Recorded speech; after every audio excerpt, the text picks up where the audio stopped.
And Connor, we've got a goalie controversy of sorts with the Boston Bruins, an actual legitimate competition between uh, the presumed starter Linus Ullmark and the kid Jeremy Swayman for who's going to be the number one heading into their exhibition game tonight.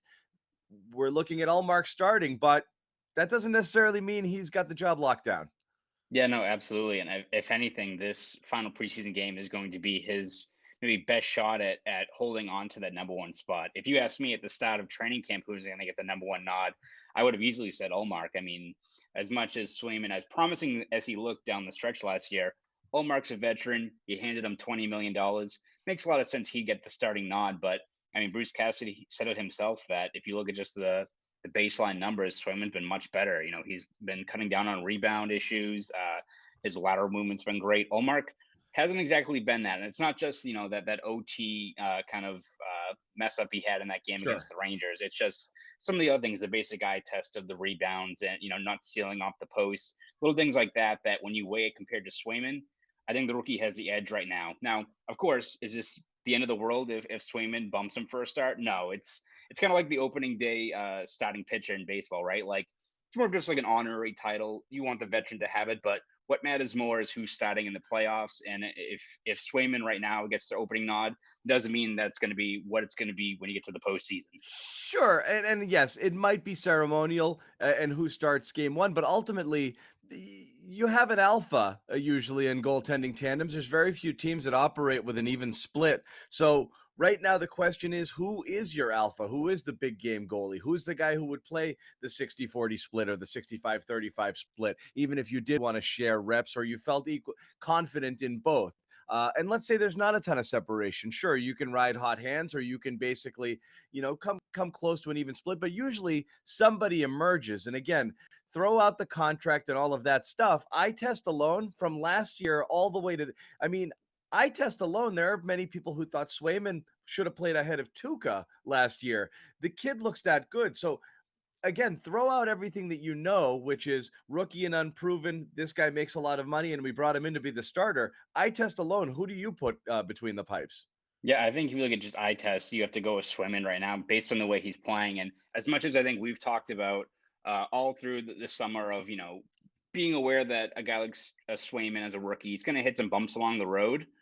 I think it's still proactive to expect that, but has he hit any yet? Right? Like at one point, maybe it's about giving him that number one chance and kind of letting him run with it until he hits those bumps along the road. Which, if they do happen, which I think we still expect, you have another potential number one Allmark there that's going to be able to help him out and get those reps in case he needs a little bit of a break. But right now, you haven't really seen any warning signs, anything like that in Swayman's game at all since he's made that jump up to the pro.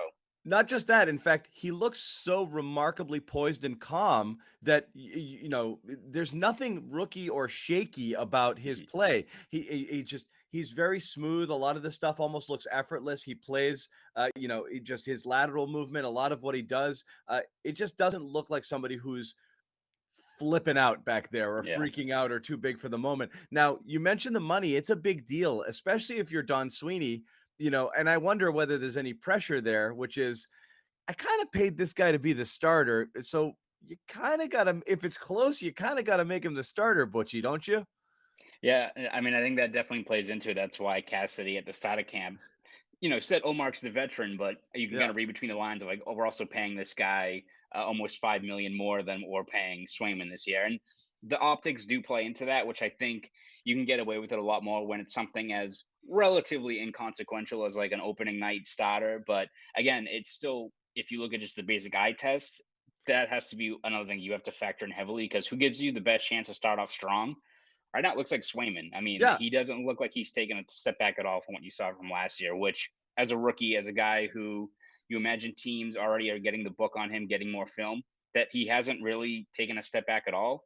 No. Pretty impressive. I mean, he's a very, very talented prospect. He's really talented, and that's the thing. I think people almost undersell that because he was, not a super high draft pick, and he doesn't have that blue chip pedigree. But everything about him just screams starting goaltender. So again, I don't like to do this all the time, but let's play the what if game. What if Swayman is your starting 3 out of every 4 game starter throughout the season because he outplays Allmark? Great. You've got the better player between the pipes, but then you start to look back and say, did we need to? Because that was the thing this offseason. If Tuukka wasn't coming back or was in the pipeline ready to come back cheaply when he's healed later on in the year, why did you go spend a lot? It was a head scratching move for some at the time. Why did you spend all this money? You could have finally not paid premium price 7 million plus for a goalie. I mean, granted, Allmark's not that, he's 5, but you could have gotten away with paying what you're paying Swayman and had all this money to play with elsewhere. They went with goalie, not again, not exactly where people thought that money would necessarily go. Forget whether it's 3 out of 4 or whatever. If it was close enough where you're really scratching your head thinking who should be the guy, I can't understand that move at all. I Yeah, didn't no, understand it then. It's not just a hindsight play. I didn't believe Allmark was going to be so head and shoulders above Swayman that it justified the spend at the time. yeah, no, absolutely. I mean, I think you look at the risk of, let's say you went with Swayman, you went all in the youth movement and had Swayman and Dan Vladar. Like that is very, very risky for a team hoping to make another deep cup run to hope that Swayman pans out and Vladar is a capable backup. But as you said, you didn't have to sign a guy like Olmark if, pick the plenty of, 33 plus year old veterans who would be willing to sign on a 1 or 2 year deal. Like that very well could have been an option. So from the Bruins, it's one, not expecting maybe Swayman to take this step forward. I mean, I feel like when we talk about Swayman, I'm still going to have that cautious outlook. Like we're going to be talking in November, and he's going to be like 9-1 with like a 1 goals against. I'm still going to be like, well, you still got to wait. Like maybe I'm just being way too cautious. Maybe that's how the Bruins are thinking. But again, you look at how the money's allocated and the fact that they're probably going to have to use some of that cap room later in the year to address whether it's Yep. strength down the middle and other defensemen. You have a guy like Olmark, and let's say he's again the number 2 guy, getting 35% of the reps and the 5 million on the books. Kind of tough, kind of a tough Yeah, look. it is kind of tough. And I always felt if the Swayman Vladar thing wasn't working out, sure. Can you flip somebody like a Zaboral to get somebody else's veteran backup goaltender or, look for a Hmm. situation where you might be able to get something that another team doesn't necessarily need cheaply? You might be able to do that as well. So it is what it is. We'll see how it plays out. But, a big start for Allmark for sure. And I don't think the story's going away for a little bit. The other story, we can't quit it no matter how hard we try. Jack Studnicka, we've talked about him basically every time you and I get together. Uh, so okay, sure, he didn't stick as the number 2 guy. I don't think people fully expected it. Coyle is back, and he's the 2C right now. But it looks like Studnicka is a man without a home, and the line rushes that they're throwing out heading into the game on Wednesday night pretty much looks like your opening night lineup, and Studnicka's not on it. Yeah, no, he seems like he's kind of the odd man out, and whether that's the fact that he's exempt from waivers, so you can send him down to Providence with no worries about a team picking him up. Uh, all in all, though, it's still a tough break for a guy that when we've talked about that, even though he wasn't going to, let's say, supplant Charlie Coyle as the 2C, or he wasn't going to bump out a guy like Eric Howlett down the middle, you'd think he still would have value in, even if it's a fourth line role to start, whether, that's all Bruce Cassidy talked about in all these post game interviews about him that, you know, look the pot, 200-foot game, uh, you know, exceeded at the smaller details of the game that sometimes are overlooked in these younger players. Sounds like a guy that if you plugged him in on a fourth line that we've said before, other than Thomas Nosek, hasn't really had a lot of standout performers.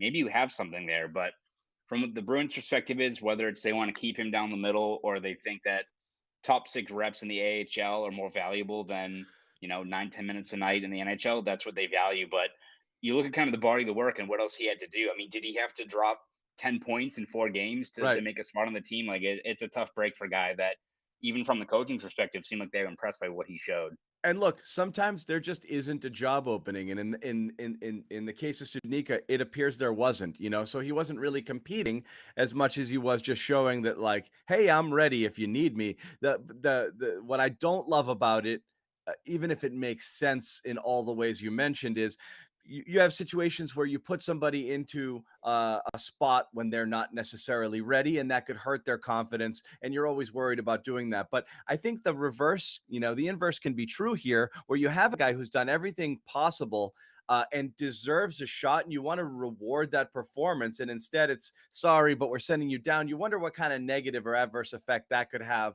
on a person who you wanted to see show up and play exactly like this.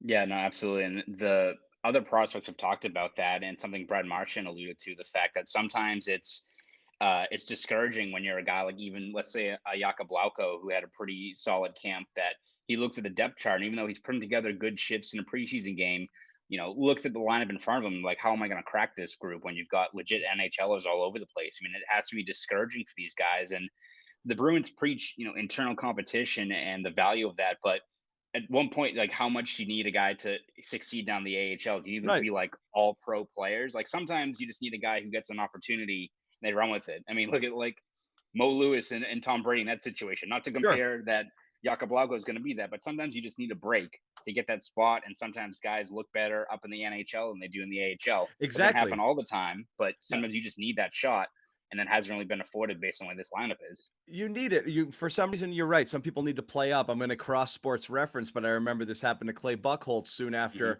the Sox brought him up. Back when he was you know uh, a rookie proving himself. He obviously had the no hitter early in his career, but in the next year he's down in the minors, and he has a quote where he's like, "I'm wasting bullets down here." Hmm. And so that's what you kind of feel like if you're somebody who thinks you're at this level right now. Like, I'm wasting bullets down here. I'm not getting better. This is the place where I need to make my due. And some people perform up rather than down, to their competition. So we'll see what happens. I mean, look, this is a game. There's no way the opening day night lineup is the lineup that stays all season long. There's injuries. There's a lot of other things. He'll get his shot at some point or another. Hopefully, he plays as well when he does as he did kind of here at the start of camp. So Connor, I just want to say thanks.